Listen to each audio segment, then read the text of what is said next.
Hello बच्चों, शुरू करते हैं आज का क्लास। पिछले क्लास में हम लोगों ने देखा था मैट्रिक का दो चर वाले एक घातीय समीकरण। उसमें हम लोगों ने देखा था उसका स्टैंडर्ड फॉर्म क्या होता है, फिर किस रूप में होता है, होता क्या है, उसका डिफिनीशन, सारा कुछ हम लोगों ने उसका बेसिक कॉन्सेप्ट देखा था। उसके आगे आज देखते हैं उसमें क्या क्या चीज़ें हैं। अगर वो वीडियो नहीं देखे हैं तो वो वीडियो देखिए, तभी ये समझ में आएगा, है ना। पिछला क्लास आप देखिए, तभी ये क्लास आपको समझ में आएगा। हम लोगों ने स्टैंडर्ड फॉर्म जो देखा था, इस रूप में देखा था कि लीनियर इक्वेशन इस रूप में होते हैं, ax plus by plus c is equal to 0। इस फॉर्म में होता है ना। जनरली इसको हल करने के लिए आता है कि हल करें, तो किसी भी समीकरण को हल करने का मतलब होता है कि x उसमें जो दे रखा है x और y, या सिर्फ x जो भी दे रखा है ना, यानी चर मान का मान निकालना। अगर हम कहें कि इसको हल कीजिए, हल करने का मतलब कि x और y का मान निकालना। क्या करना है? x और y का मान निकालना है कि x कितना होगा और y कितना होगा। ठीक है, तो देखते हैं इसको एक उदाहरण के तौर पर समझते हैं, और बहुत इंपॉर्टेंट है। अगर ये समझ जाते हैं आप तो समझ जाइएगा, पूरा चैप्टर इजी हो जाएगा आपके लिए। अगर हम एक उदाहरण लें कि 4x प्लस 1 बराबर 9, है ना। 4x प्लस 1 बराबर जो है 9 के है, और कहे कि इसको हल कीजिए। क्या करिए? हल करें। हल करें का मतलब क्या? अभी हम बताएं। हल करने का मतलब इसमें जो चर मान दे रखा है उसका मान निकालिए, है ना। चर मान दे रखा है मतलब क्या? x का मान निकालिए, तो आप देखेंगे कि 4x बराबर कितना, 9 माइनस 1, 4x बराबर 8, ये कट जाएगा 2 मिनट में, x बराबर कितना, 2। x का मान निकल गया। एक इक्वेशन दे रखा था, चर मान था एक हल निकाल लिया हम लोगों ने। अब यहां पे देखिए कि अगर हम दूसरा इक्वेशन इस तरह से लें, x प्लस वाई बराबर 9, ठीक है, कितना, x प्लस वाई बराबर 9। तो आप समझिए इस बात को कि ये क्या है। अब कहें कि इसको हल करें। हल करें, क्या करें? हल करें। हल करने का मतलब इसका मान क्या होगा और इसका मान क्या होगा। ठीक है, x का मान यहां पे क्या होगा, y का मान क्या होगा, यही हमको पता करना है। तो सर ऐसे तो इसमें कोई क्लू नहीं मिल रहा है कि x क्या रखें, y क्या रखें। लेकिन अगर आप पुट करते हैं वैल्यू, तो अगर हम x को 0 रखते हैं तो y कितना हो जाएगा, 9। तभी तो दोनों को जोड़िएगा तो 9 हो जाएगा। यानी इधर वाला जो टर्म होता है इधर वाले के बराबर होता है। ये पहले ही हम लोगों ने देखा है। अब बताइए, अगर x1 हम कहें तो ये क्या हो जाएगा, ये 8 हो जाएगा, तभी 9 होगा। x अगर 2 होगा तो ये 7 हो जाएगा, है ना। x माइनस 1 होगा तो ये 10 हो जाएगा, तब भी 9 हो जाएगा। समझ रहे बात? तो आप देख रहे हैं कि अगर इस फॉर्म में कोई है तो उसका कितना मान निकाल सकते हैं, x और y का। x और y का यहां से बहुत सारा मान निकाल सकते हैं। कोई भी एक चीज x की जगह पे रखो तो y का मान निकल जाएगा, y की जगह पे रखो तो x का मान निकल जाएगा। यानी अनंत मान हो सकते हैं। x और y के कितने मान हो जाएंगे, अनंत तक मान हो जाएंगे। ठीक है, यहां पर फिक्स था x 2 ही होगा, दूसरा कुछ नहीं हो सकता है। यहाँ पे सिर्फ और सिर्फ 2 होगा। लेकिन यहां पर कितने मान हो गए, अनंत मान हो गए। क्यों भाई? तो याद रखिए एक चीज, यहां पर एक वेरिएबल था, यानी एक ही चार मान था, तो इसमें एक इक्वेशन की जरूरत थी, एक ही समीकरण की जरूरत थी। यानी जिस समीकरण में एक चर मान हो उसमें एक समीकरण से हम उसका मान निकाल सकते हैं। लेकिन जिसमें 2 चर मान हो, जहां पर x और y, जो ये पूरा टॉपिक है हम लोगों का, 2 चर वाले रैखिक समीकरण, तो 2 चर वाले रैखिक समीकरण में एक समीकरण से नहीं होगा। एक चरमान एक समीकरण, दो चरमान मतलब दो समीकरण होना चाहिए, तभी एक्स और वाई का यूनिक मान यानी फिक्स मान निकाल सकते हैं। समझ गए कि यही होगा, दूसरा नहीं होगा। यहां पर आप कुछ नहीं कह सकते कि यही होगा। कोई कहेगा कि 0 9 होगा, कोई कहेगा कि 1 8 होगा, कोई 2 7, कुछ भी पॉसिबल है। लेकिन अगर दो समीकरण दे रखे हैं तो सिर्फ एक यूनिक मान संभव होता है। समझ गए? तो ये मतलब बहुत ही कॉमन बात है, जो समझने वाली बात है। और इसको समझिए कि एक चरमान यानी एक समीकरण, दो चरमान यानी दो समीकरण। इसीलिए यहाँ पे युग्म चैप्टर का नाम देखोगे तो दो चर वाले एक रैखिक समीकरण युग्म यानी दो समीकरण आपको मिलेंगे पूरे चैप्टर में। ठीक है, आइए डिस्कस करते हैं वो दो समीकरण किस किस टाइप से मिल सकते हैं। जनरली वो 3 टाइप से मिलेंगे, वो तीनों टाइप देखना है आपको।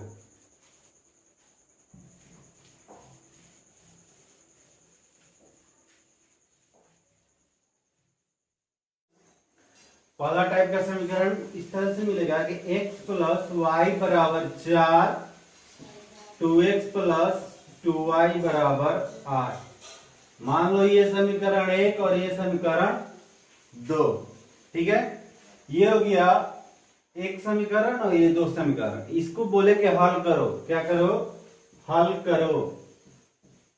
हल करने का मतलब x का मान निकाले और y का मान निकाले। ये दो तरह से समीकरण दे दिए दो को। तो आप जानते हैं, अभी हम बताए कि अगर दो वेरिएबल है तो दो समीकरण की जरूरत पड़ेगी।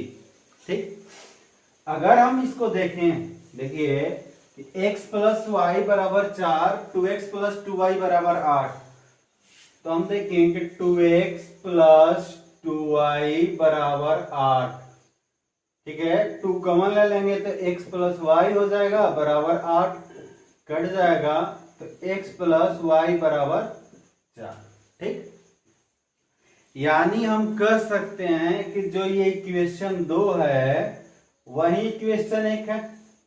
x प्लस वाई बराबर 4 और 2x प्लस 2y बराबर 8, दोनों एक ही बात हुआ। ठीक है, दोनों एक ही इक्वेशन है, एक ही समीकरण है। तो हम क्या कह सकते हैं, अभी बताए कि अगर एक इक्वेशन है और दो वेरिएबल है तो उसका मान क्या होगा? अनंत मान होगा। अनंत मान होगा, या इसी को कहा जाता है कि इस समीकरण का अनंत हल होगा।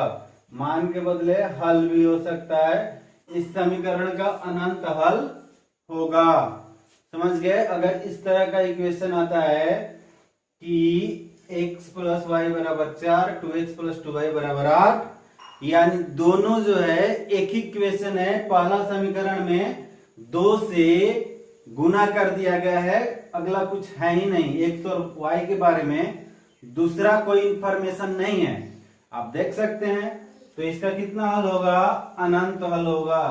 अगर इसको आप देखोगे तो क्या आएगा? a1 बट्टे a2 बराबर आएगा b1 बट्टे b2 और बराबर आएगा c1 बट्टे c2। इस तरह के इक्वेशन जो दो ना होकर एक ही होता है, देखने में दो लगता है, इसमें क्या मान आता है? a1 बट्टे a2 बराबर b1 बट्टे b2 बराबर c1 बट्टे c2। ये अब बराबर होता है और बराबर होने की वजह से क्या होता है? इसका अनंत हल होता है। क्या होता है? अनंत हल। तो याद रखिएगा कि अगर किसी इक्वेशन में a1 बटे a2 बराबर b1 बटे b2 बराबर c1 बटे c2, तो उसका अनंत हल होगा। उसका अनंत हल होगा, या इसको हम कह सकते हैं ये समपाती समीकरण होगा। समपाती समीकरण। समपाती क्यों कहा जाता है? कि अगर इस इक्वेशन का एक लाइन ड्रॉ करें और इस इक्वेशन का लाइन ड्रॉ करें तो ये दोनों एक ही इक्वेशन है। ये दोनों एक ही इक्वेशन है, इसलिए क्या हो रहा है कि ये दोनों का लाइन एक ही पर जाएगा। एक लाइन ऐसे जा रहा है तो ये भी जो होगा इसी पर जाएगा, इसलिए इसको समपाती कहा जाता है। ठीक है, अब देखते हैं दूसरे टाइप का समीकरण। इसको याद रखिएगा, a1 बट्टे a2, b1 बट्टे b2, c1 बट्टे c2 अगर इक्वल आ जाए तो क्या होगा? वो क्या होगा, उस समीकरण का अनंत हल होगा, अनंत हल होगा। ठीक है, क्यों होगा इसको समझाती हैं। अगला टाइप के समीकरण में चलते हैं। अगला टाइप का जो समीकरण है इस तरह से है कि x प्लस वाई बराबर 4 था, अगर हम 2x प्लस 2y बराबर 16, ठीक है, इसको इक्वेशन 1 ले लें और इसको इक्वेशन 2 ले लें। ठीक है, तो इस टाइप के समीकरण में देखिए क्या होता है। पहला चीज x प्लस वाई बराबर 4, 2x प्लस 2y बराबर 16। तो ये क्या होगा, आप ध्यान से देखिए कि x प्लस वाई था, 4 दे रखा है, इसके लेफ्ट हैंड साइड में 2 से गुना किया गया, लेफ्ट हैंड साइड में क्या किया गया, 2 से गुना किया गया, तो 2x प्लस 2y हो गया। तो समीकरण का रूल ये कहता है कि जितना गुना इधर किया जाए उतना ही गुना इधर होना चाहिए था, है ना। तो यहाँ कितना होना चाहिए था, 8 होना चाहिए था। 2x प्लस 2y बराबर कितना होना चाहिए था, 8 होना चाहिए था, लेकिन यहां दे रखा है 16। तो क्या यह सही होगा, नहीं, ये इक्वेशन ही गलत हो गया आपका। इक्वेशन गलत होने की वजह से आपका क्या हो जाएगा, इसका हल ही नहीं निकलेगा, ये क्वेश्चन ही गलत हो जाएगा। ठीक है, तो हम कहेंगे कि इसका कोई हल नहीं निकलेगा, इस तरह के समीकरण का कोई हल नहीं निकलेगा। तो इसको क्या बोला जाता है कि अगर इसमें जो कंडीशन आएगा वो आएगा a1 बटे a2 बराबर b1 बटे b2 बराबर नहीं c1 बटे c2। यहां पर जो कंडीशन हमको मिलेगा वो इस तरह से मिलेगा कि a1 बटे a2 बराबर है b1 बटे b2 और बराबर नहीं है c1 बटे c2 का। तो ये जो कंडीशन आएगा, इस तरह के कंडीशन में जो होगा क्या होगा, कोई हल नहीं होगा, कोई हल नहीं होगा। ठीक है, कोई हल नहीं होगा। आप चाहे तो चेक कर सकते हैं, यहां पर a1 निकालें तो a1 कितना है, 1, b1 जो है 1 है और c1 जो है 4 है, a2 जो है 2 है, b2 जो है 2 है और c2 जो है 16 है। हम पिछले क्लास में इस चीज को डिस्कस कर दिए थे, a1 क्या होगा, b1 क्या होगा, c1 क्या होगा। अगर हम a1 बटे a2 निकालें तो आप देखोगे 1 बटे 2, b1 बटे b2 बराबर 1 बटे 2, c1 बटे c2 तो बराबर 4 बटे 16, कट जाएगा 1 बटे 4। तो आप देखो a1 बटे a2 b1 बटे b2 बराबर है 1 बटे 2, 1 बटे 2, और ये बराबर नहीं है 1 बटे 4 का। तो ऐसा ही कंडीशन मिलेगा। तो दूसरा टाइप हमने देखा कि अगर a1 बटे a2 बराबर होगा b1 बटे b2 और बराबर नहीं होगा c1 बटे c2 का, तो इस तरह का इक्वेशन का कोई हल नहीं निकलेगा, कोई हल नहीं निकलेगा। ठीक है, चलते हैं आगे तीसरा टाइप में।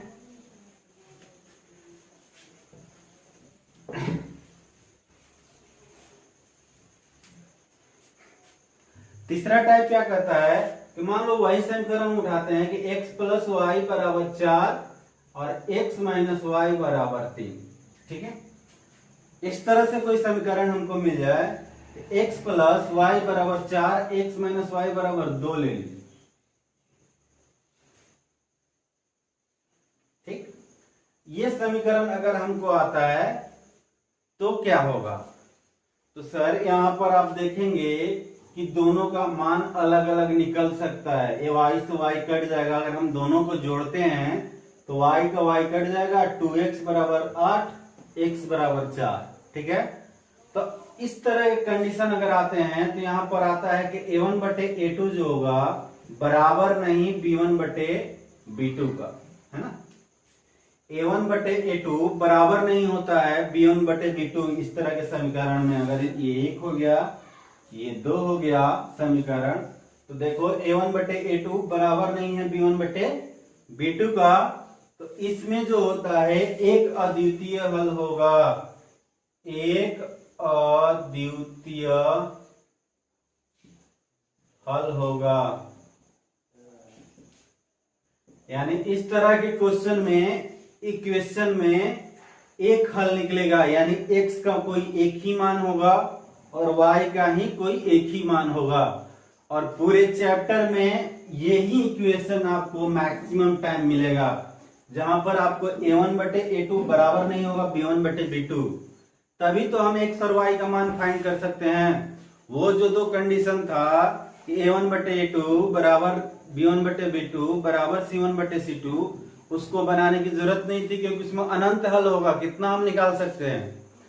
दूसरा a1 बटे a2 बराबर b1 बटे b2 बराबर नहीं c1 बटे c2, तो उसको बनाने की जरूरत ही नहीं है, क्योंकि उसमें कोई हल ही नहीं निकलेगा। तीसरा जो है कि एक अद्वितीय हल होगा तो ही बनाने की जरूरत है, इसमें एक हल होगा, वो हल करना पड़ेगा। तो पूरे चैप्टर में क्या होगा, वो ज्यादा टर्म्स इसी का मिलेगा। ठीक, तो देखिए हम लोगों ने आज क्या क्या पढ़ा। आज हम लोगों ने पढ़ा कि कोई भी इक्वेशन दो वो है, अगर उसमें a1 बटे a2 बराबर b1 बटे b2 बराबर c1 बटे c2, तो अनंत हल होंगे। हल जो होंगे अनंत होगा। ठीक है, अनंत हल होगा। दूसरा b1 बटे b2 a1 बटे a2 बराबर b1 बटे b2 बराबर नहीं c1 बटे c2, तो इस तरह में कोई हल नहीं होगा, कोई हल नहीं होगा। और a1 बटे a2 बराबर नहीं b1 बटे b2, तो ये क्या होगा, अनंत एक हल होगा। ठीक है, तो ये तीनों कंडीशन में आपको 90% ये मिलेगा। 90% जो होगा यही कंडीशन मिलेगा पूरे चैप्टर में। ठीक है, 10% ये मिलेगा चेक करने के लिए कि हल होगा नहीं होगा। ठीक है, तो इसका जो बेसिक क्लास था आज खत्म हो गया। आगे हम लोग जो अगले वीडियो में देखेंगे, इसके हल करने के तरीके देखेंगे कि इस इक्वेशन को कितने तरीके से हल कर सकते हैं, है ना। इस इक्वेशन को कितने तरीके से हल कर सकते हैं। एक बात और, इसको समपाती समीकरण भी बोला जाता है। ये कंडीशन जो होगा समपाती कंडीशन होगा, ये जो होगा ये होगा समांतर, और इसको बोला जाता है प्रतिच्छेदी। ये चीज हम अगले वीडियो में डिस्कस करेंगे, क्यों कहा जाता है। जब इसका ग्राफीय हल बताएंगे तब वहां पर इसकी जरूरत पड़ेगी। तो ठीक है, एक बार ये चीज याद होना चाहिए सभी को कि a1 बटे a2 बराबर b1 बटे b2 बराबर c1 बटे c2, b2 बराबर c1 बटे c2, तो इसके अनंत हल होंगे। a1 बटे a2 बराबर b1 बटे b2 बराबर नहीं c1 बटे c2 का, तो कोई हल नहीं होगा। और a1 बटे a2 बराबर नहीं b1 बटे b2, तो एक हल होगा। ठीक है, आज के लिए इतना है, मिलते हैं नेक्स्ट वीडियो में।